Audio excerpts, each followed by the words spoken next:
1948 کو United nation की general assembly के मेंबर कंट्रीज ने दुनिया भर में इंसानी हकूक के तहफ़्फ़ुज़ के लिए एक कानून पास किया, जिसमें मुतफ़क्का तौर पर यह तय हुआ कि हर इंसान को आज़ादी के साथ जीने का हक होगा। वो अपनी मर्जी के मुताबिक रहन सहन इख्तियार और आज़ादी के साथ अपने ख्यालात का इजहार कर सकेगा।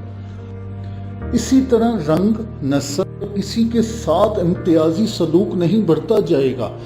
कानून की नजर में सब बराबर होंगे,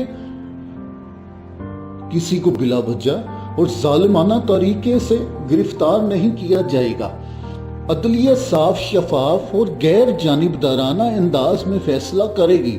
ये चंद एक अहम कवानीन तश्कील दिए गए, जिसे एक कानूनी आर्टिकल की शक्ल में पास किया गया। ये भी तय किया गया कि हर मुल्क को इन वज़ाशुदा इंसानी हकूक का तहफ़्फ़ुज़ करना लाजमी होगा।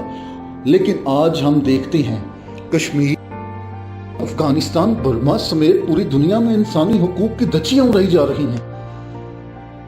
हर जगह मुसलमानों की इज्जतें, असमतें, जानें, इमलाक महफूज नहीं। दूसरी तरफ मसाजिद व मदारिस को सरकारी सरपरस्ती में शहीद किया जा रहा है। अगर आप बगौर इनका जायजा लें, दुनिया भर में इंसानी हकूक का डंडोरा पीटने वाले ही इसकी धज्जियां बखेरने में सबसे पेश हैं। यूनाइटेड नेशन के मेंबर कंट्रीज में से भारत ने अपने आइन में इंसानी हकूक का बड़ी अहमियत के साथ तज़किरा किया है। अपने ही मुल्क के अवाम को बुनियादी हकूक की जमानत दी है। अगरचे भारत में किसी भी मिनोरिटी की जान महफूज नहीं, मगर जहां तक मुसलमानों की बात है, भारत में लगभग 30 करोड़ के करीब मुसलमान पाए जाते हैं। इनके साथ जो सलूक रवादार रखा जाता है वो किसी से ढका छुपा नहीं है। हजारों मुसलमानों को कत्ल कर दिया जाता है। मस्जिदों में नमाजों की अदायगी पर पाबंदी लगा दी जाती है। बाबरी मस्जिद समेत सैकड़ों मसाजिद को हिंदू इंतहा पसंदों ने शहीद कर दिया। अगर हम मकबूजा जम्मू कश्मीर की सूरत हाल का जायजा लें, जहां भारत ने तकसीम हिंद से ही अपना गासबाना कब्जा कर रखा है, तो वहां की सूरत हाल भी दिल दहला देने वाली है। इंसानी हकूक का तहफ़्फ़ुज़ तो दूर की बात, यहाँ इंसानी हकूक के लिए आवाज बुलंद करना भी एक जुर्म बन जाता है। यहाँ भारतीय मुजालिम के खिलाफ आवाज बुलंद करने वालों को सरेआम कत्ल कर दिया जाता है। हर गली पर भारतीय फौजी खड़ा है। वो 8 लाख भारतीय फौज, जिसके बारे में भारत का ये दावा है कि ये फौज तो हमने कश्मीर में अमन कायम करने के लिए भेजी है, मगर हकीकत तो ये है कि वहीं सबसे ज्यादा कत्लो गारत में मसरूफ यही फौज है। अब हम आपको थोड़ा सा बताते हैं कि 1990 में अफसफा के नाम से कश्मीरियों पर तलवार लटका दी गई थी। अफसफा यानी arm forces special power act.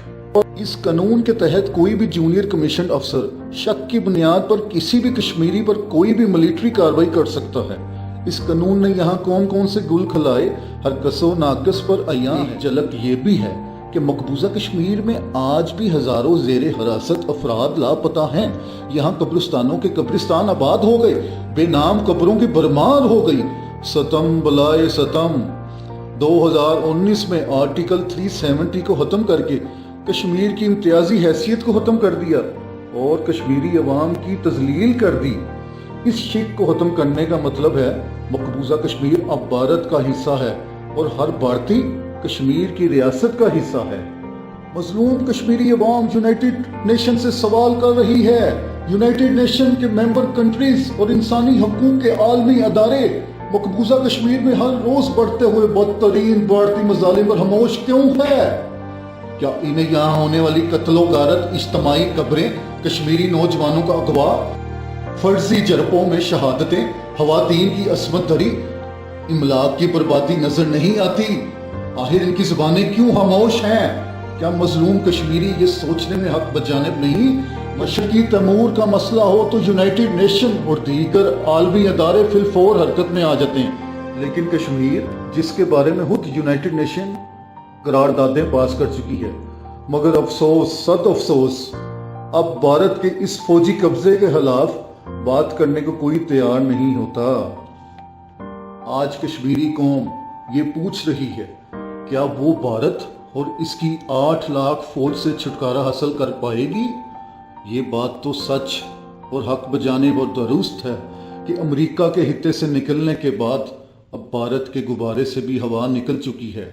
America और इसराइल की शह पर पलने वाला भारत अब इस जंग में अकेला रह गया है। امید تو کرتے ہیں کہ یونائٹڈ نیشن اپنا کیا ہوا وعدہ کہ کشمیر پلیبیسائٹ کے ذریعے بھارت یا پاکستان کے ساتھ یا پھر ایک الگ ریاست کے طور پر رہنا چاہتا ہے